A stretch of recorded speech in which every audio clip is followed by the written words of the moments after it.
One thing has become really clear over the past 6 weeks, I think, which is that lots of influential people don't think anti-Semitism is a particularly bad thing. Certainly, they see anti-Semitism as being less bad than Islamophobia. Attacks on Muslims make the opinion-forming sect really angry in a way that attacks on Jews just do not. Amongst the cultural left and much of the respectable media in Europe, violent or racist assaults on Jews are seen as less important, less bad than violent or racist assaults on people of the Islamic faith.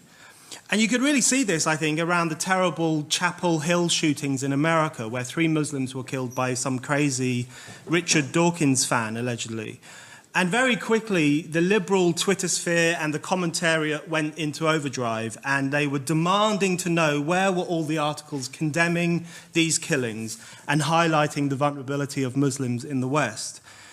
Before long, there were so many articles about the lack of articles that there were no space left for the articles about what actually happened there. And I think obviously that killing switched on people's sympathy, lots of people's sympathy, not just the liberal elites, of course. But after the synagogue shooting in Copenhagen and after the kosher deli massacre in Paris, it was a bit different. There was a kind of palpable uncertainty. What should we say? How angry should we get? There was more awkwardness than anger. Or consider the desecration of 250 Jewish graves in France a few days ago. They were daubed with Nazi symbols, really wrecked by these anti-Semites. Where was the anger? Where were the articles about the lack of articles? Where were the hashtags? It was not evident that people were made angry by that event. And again, I think influential people fail to condemn and confront anti-Semitism. For some reason, confronting anti-Semitism head-on makes them feel uncomfortable. But I think it's even worse than that, because some people who really should know better actually lend legitimacy to anti-Semitic violence. After the Chapel Hill shootings, the cry went up that this must be recognized as a hate crime. But when Jews in Europe are attacked, often the opposite happens. People say maybe it wasn't a hate crime. Maybe it was just misfired political anger. Maybe it was justifiable. So the respected religious commentator Karen Armstrong said about the kosher supermarket massacre, it was about Palestine. It had nothing to do with anti-Semitism. She was only echoing the BBC's Tim Wilcox, who said maybe the Jews of France brought the Paris massacre on themselves by treating Palestinians so badly, because, of course, all Jews must bear collective guilt for that. There was the recent court case in Germany in which a judge described the firebombing of a synagogue as a political act. Anger with Israel, anger with the Gaza conflict. It was political, he said, not anti-Semitic. And this week we hear that officials in Preston blamed anti-Semitism on Israel. So anti-Semitism is seen by a lot of influential people as political. It has a strain of justice to it. It can be a radical act. Why is there this kind of sympathy for Muslims and this discomfort when Jews are attacked? I think the reason the liberal elite is so obsessed with Islamophobia is because they've turned Muslims into their kind of pet victims. They actively trawl for evidence of Islamophobia because they can use it to fortify their own prejudices. They can use it to fortify their view of ordinary white working class people as racist, as Islamophobic, as stupid. And they can use it to fortify multiculturalism. They can also use evidence of Islamophobia to silence dissent. Any criticism of Islam is now seen as phobic, hateful, racist. You must shut up. You can't say this, you can't say that. So these people have a vested interest in maintaining the myth of Islamophobia, and they go trawling for examples of it. And often it's the flip reversal situation with anti-Semitism. You, the individual, has to go trawling for information about anti-Semitism because they, the media, often ignore it. So what is the impact of this shocking double standard in relation to different forms of prejudice?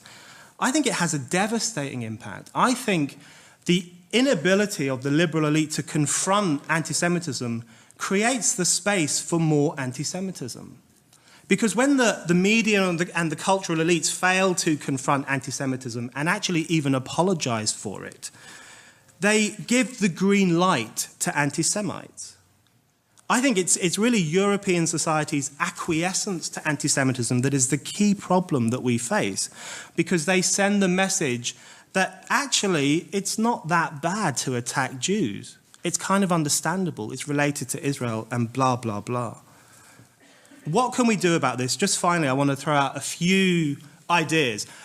I don't want to tell Jewish people how to conduct their affairs, but I do want to suggest, I want to posit that the current victim narrative being promoted by some campaign groups, the idea that all of Europe is unsafe for Jews, is not very helpful. I also think Netanyahu's interventions have been very unhelpful. His appeal to Jews in scary Europe to come to Israel actually contributes to the climate of fear. And this actually can also be a boon to the anti-Semites, because it gives them the impression that the Jews are on the defensive. They are weak. The anti-Semites are winning. But the fact is, Europe remains largely safe for Jews. The anti-Semites haven't won, but Netanyahu and others risk giving them the idea that they have, through depicting Jews as fragile and in need of rescue. I was really disturbed to read that Dan Uzan, the 37-year-old Jewish guard who was killed outside the Copenhagen synagogue, had been asking for younger people to take over his role in the months before he was killed. And that's a really pressing question, I think. Where are the younger Jews? Where are the younger activists? I think that is what we need today. Young Jews to train up, work out, be visible, fight back, alongside other communities that are willing to offer them solidarity.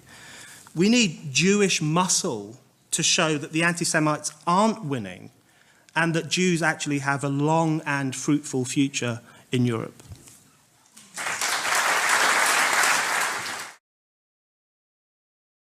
The short-term thing, I think, is we have to stop acquiescing to anti-Semitism and be more confrontational when we see it. And that goes for everyone in society, people who are influential, people who work in politics, people who work in the media. We've got to be more upfront about naming it, as the other panelists have said, and challenging it wherever we see it. You know, the example of it's a small example, but I think it's very important, where last year lots of these kind of crazy anti-Israel campaigners went into Sainsbury's in Holborn, and the Sainsbury's responded by taking all the kosher food off the shelves so that they wouldn't see it and be, made angry by it. That kind of acquiescence is a problem. They should have stood by the kosher products and punched anyone who tried to take them off the shelf. That's what I would do. So in the short term,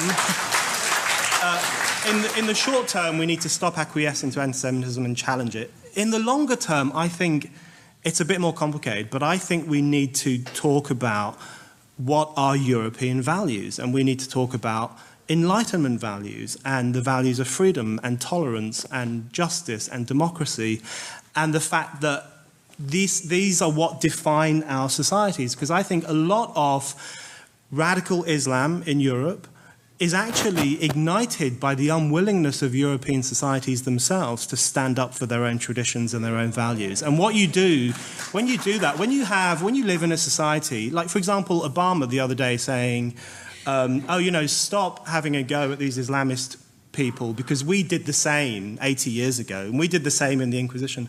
You have this constant expression of self-loathing in the West, which is really bad, because that, I think, really inflames Islamist sentiment. Why are all these young Westerners going off to join ISIS? Because they hate their own societies.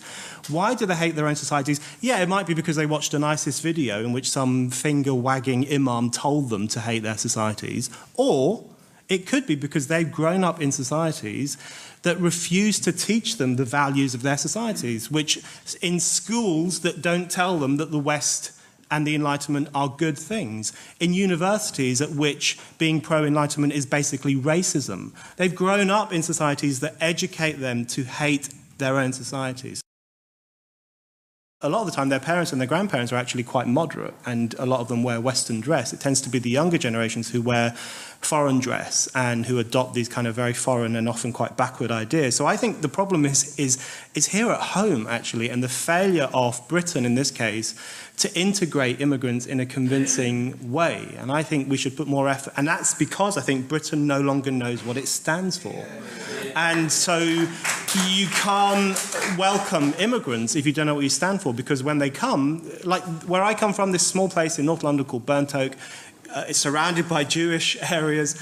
It's a small little Irish working class suburb which has more recently been taken over, I was going to say, but that's racist. More recently, there have been a lot of immigration there from Africa and other parts of the world. And they've transformed the whole community. It now looks and sounds foreign. And I don't think it's their fault. I think it's because they've come to a society which no longer elevates its own values over other people's. And that relativism acts as a green light to communities to do their own thing.